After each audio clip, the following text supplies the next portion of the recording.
La balada de Nunca Jamás, por Stephanie Garber. Parte 2. Un sadismo aderezado de historias. Capítulo 22. El carruaje de viaje de Jax era el de un villano. El exterior era de un pulido negro mate, perfecto para pasar inadvertido en los callejones oscuros y en las sombras, pero con suficientes detalles dorados en las ruedas y en las ventanas para resultar inesperadamente seductor. Aquel no era el mismo coche en el que se encontró con él con la equivocada esperanza de que rompiera el hechizo de amor con el que había embrujado a Apolo. En el interior de aquel carruaje había una mullida moqueta negra, gruesos cojines de terciopelo negro en los bancos, paneles lacados en negro, y más detalles dorados bordeando las frías ventanas en un decorativo patrón de espirales y espinas. Evangeline se sentía especialmente contenta, con el vestido de terciopelo rosa que había elegido la noche anterior.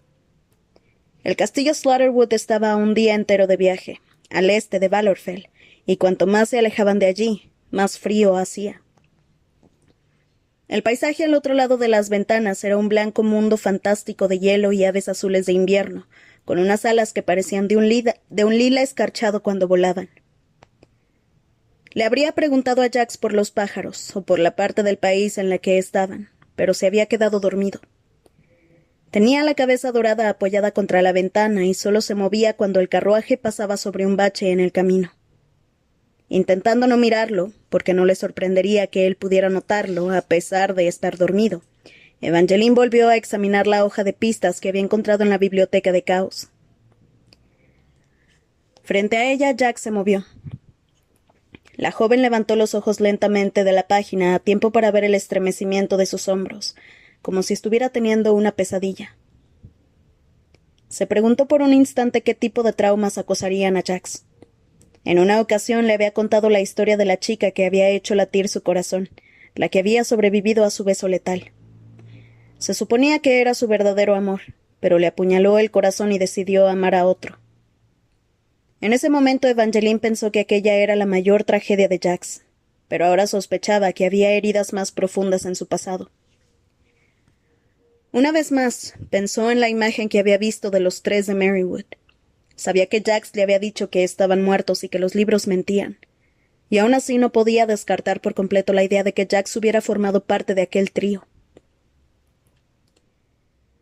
Deseaba saber más sobre ellos. Lo único que sabía era que Lyric Merrywood era el hijo de un lord. El arquero no tenía nombre, pero seguía pensando que era el de la balada del arquero y el zorro. Después estaba Castor Valor, el príncipe. Según las historias, todos los Valor fueron decapitados, pero si alguien hubiera podido escapar a la muerte habría sido Jax. Y si Jax hubiera sido el único Valor en sobrevivir, si hubiera visto a toda su familia asesinada, eso sin duda lo habría destruido. También explicaría por qué quería abrir el arco Valori. Como era uno de los Valor, sabría mejor que nadie qué contenía el Valori. Jax giró el cuello e hizo un sonido a medio camino entre un suspiro y un gruñido. Se estaba despertando. Evangeline dirigió su mirada a la ventana antes de que abriera los ojos y la sorprendiera mirándolo. Fuera el paisaje había cambiado. Se preguntó si se habrían equivocado en alguna bifurcación. Habían desaparecido los bancos de nieve y las aves de invierno. Un gris lodoso había reemplazado el azul del cielo y convertido la nieve en barro. En la tienda de curiosidades de su padre, Evangeline abrió una vez una caja de aspecto muy elegante llena de libros de cuentos importados de las islas Paraíso Helado. Las cubiertas eran de adorable piel en verde menta, con grabados en oro rosa y un precioso metalizado. Se sentía imposiblemente ansiosa por abrirlos y descubrir qué tipo de relatos había en su interior. Pero lo único que encontró fue ceniza, como si alguien hubiera acercado una cerilla a sus páginas y quemado cada palabra. Aquel lugar le recordó a uno de esos libros, pero en lugar de palabras era el color, el sentimiento y la esperanza lo que había desaparecido. Eran las agujas verdes de los árboles y las puertas pintadas de rojo y los adoquines azules. Incluso el color de la nieve se había opacado, volviéndose de un desesperanzador tono gris. Desde lejos parecía que en el pasado había existido una aldea, pero ahora solo quedaban los huesos de las cabañas muertas y los fragmentos abandonados del municipio. La carretera también cambió, llenándose de baches y elevaciones, y haciendo que el carruaje traqueteara mientras atravesaba un bosque de esqueléticos árboles sin hojas. Evangeline se estremeció. Hasta aquel momento no se había dado cuenta de que cada vez hacía más frío en el carruaje. Los ladrillos calefaccionados que había a sus pies habían perdido su calidez y ahora parecían de hielo. Intentó ceñirse la capa, pero eso no la ayudó. Era como si aquel frío fuera una criatura viva. La niebla se filtró por las rendijas que rodeaban la puerta del carruaje, oliendo débilmente a putrefacción. Le recubrió las botas y le congeló los dedos de los pies mientras el coche atravesaba un enorme tajo en el camino que casi la hizo caerse de su asiento. «No te pongas nerviosa, pequeño zorrillo. Este sitio es así», le dijo Jax, pero su voz carecía de su arrogancia habitual. «¿Dónde estamos?», le preguntó Evangeline. Su voz sonaba frágil, una cosa asustada que quería cerrar las cortinas y apartar la mirada. Y aún así no consiguió dejar de mirar el inquietante paisaje. Mientras el carruaje seguía avanzando, la aldea desapareció y durante un rato no vio nada más que los carbonizados restos de los árboles. Le pareció divisar una especie de posada todavía intacta, pero estaba demasiado lejos. A continuación se acercaron a un letrero que le quitó el aire de los pulmones. «Bienvenidos a la gran mansión Marywood». El letrero era tan deprimente como todo lo demás, descascarillado y descolorido y tan triste como la sensación que estaba creciendo en su interior. Las lágrimas le humedecieron las mejillas. Nunca antes había estado allí, pero el letrero le recordó la descripción de la casa Marywood que había leído en el libro. Se decía que los Marywood eran gente alegre y generosa, y que su hogar era un lugar lleno de cariño y amor. Pero lo único que quedaba de aquella casa era el esqueleto de una escalera que en el pasado debió ser magnífica y que subía hacia la nada desde un gran montón de ceniza. «Aquí está la respuesta a tus preguntas sobre los 3 de Marywood», le dijo Jax con seriedad.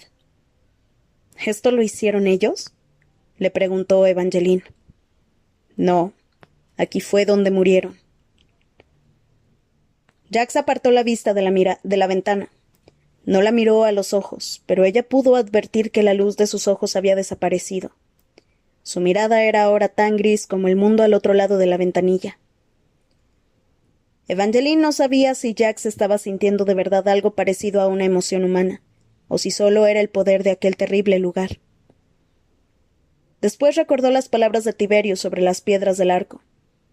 «Vi las ruinas, sentí la magia, terrible y vacía. Solo reunir las piedras ya es potencialmente catastrófico». No había querido creerlo. Ella había tocado una de las piedras. Le había parecido poderosa, pero no catastrófica. Y aún así, ¿qué otra cosa podría haber causado aquella desolación? ¿Qué podría ser bastante poderoso para destruir no solo un lugar, sino toda su esperanza y su alegría? «¿Qué ocurrió aquí exactamente?», le preguntó. «¿Esta es la gran casa que destruyeron las piedras del arco Valori?» Jax volvió a mirarla. «¿Quién te ha contado esa historia?»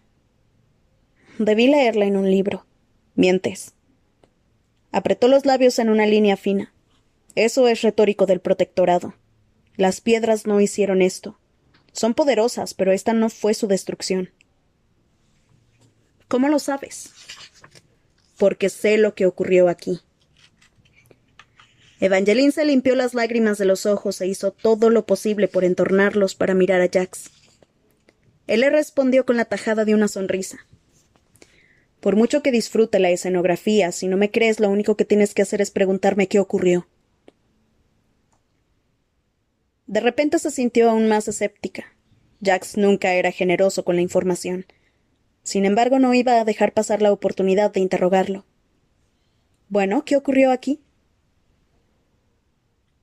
Jax se giró hacia la ventanilla.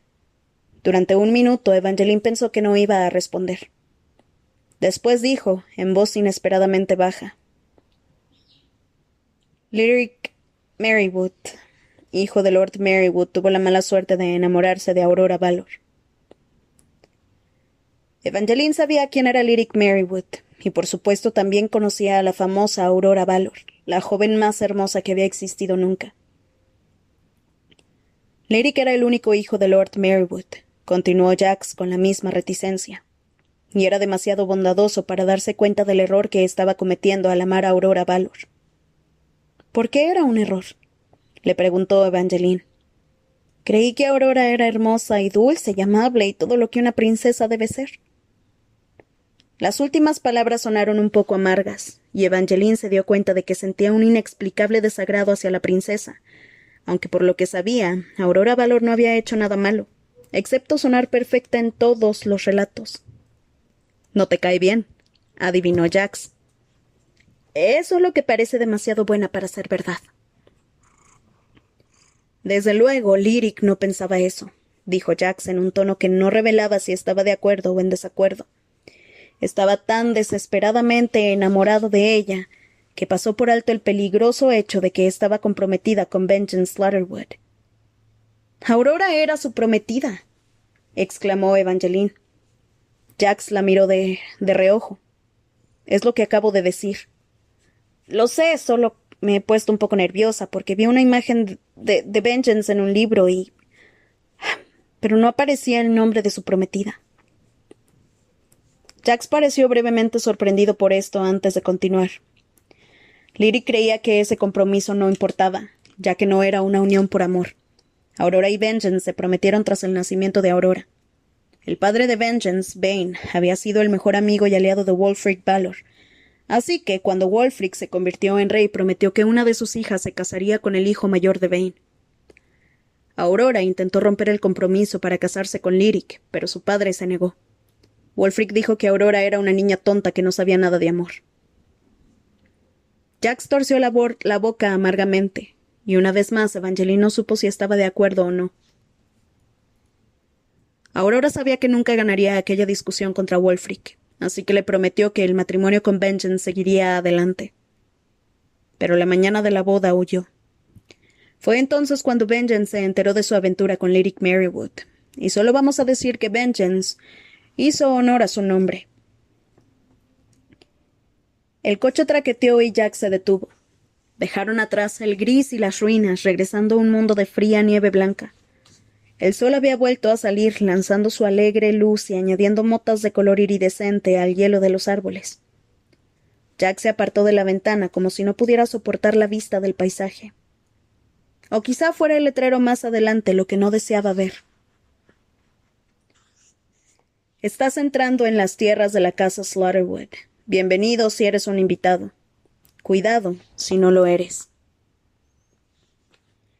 Evangeline dudaba de que aquel letrero hubiera podido animarla en alguna circunstancia, pero después de la historia de Jax, la bienvenida le pareció especialmente inquietante. Se recordó que la maldición de las historias podría haber deformado parte del relato de Jax. Sin embargo, su versión explicaba las dos imágenes de compromiso distintas que había visto de Vengeance, y Jax no había vacilado al usar las palabras. Su voz tranquila había poseído una sutil confianza, como si no solo hubiera oído la historia, sino que hubiera estado allí para vivirla. Jax le había dicho repetidas veces que no le importaba nada ni nadie, pero en aquel momento le era difícil creerlo. Quizá fuera esa la razón por la que había girado la cabeza, para que la luz no lo iluminara y revelara cómo se sentía en realidad. La idea hizo que algo en su interior le doliera por él. Antes de pensárselo mejor, Evangeline se inclinó en el carruaje y pasó su mano sobre la de Jax. Jax suspiró como si se sintiera decepcionado. No lo sientas por mí, pequeño zorrillo, ya te lo he dicho. Este sitio pone triste a todo el mundo. Apartó la mano frunciendo el ceño, pero no consiguió esconder el dolor que seguía enquistado en sus ojos. Evangeline no podía evitar sentir lástima por él. Una vez más consideró la idea de que Jax fuera Castor Valor, el último de los Valor, el único sobreviviente de una familia real a la que la gente del norte parecía amar hasta que los habían asesinado brutalmente, y amigo de un joven que también había sido asesinado. Pero Castor Valor no había aparecido en aquella historia, y tampoco el tercer miembro de los tres de Merrywood, el arquero. Evangeline no habría insistido en el asunto, pero Jax le había dejado claro que no quería que lo tratara con tacto. Y cuanto más pensaba en la historia, más se preguntaba si Jax se la habría contado para que tuviera la sensación de que se había sincerado con ella, y no le hiciera más preguntas. Tu historia no menciona a los amigos de Lyric. Castor Valo y el arquero. También los mató Vengeance Slaughterwood. Solo a Castor, dijo Jax sin emoción. Era el noble del grupo. Intentó advertir a Lyric del ataque, pero también terminó siendo asesinado. Evangeline observó con atención el atractivo rostro de Jax, buscando alguna señal de que estuviera mintiendo o un indicio que le dijera que era en realidad Castor. Pero Jax era muy difícil de leer a veces. Lo único que notó fue que él encajaba en algún punto de aquella historia, y que eso tenía algo que ver con la razón por la que quería abrir el arco Valori.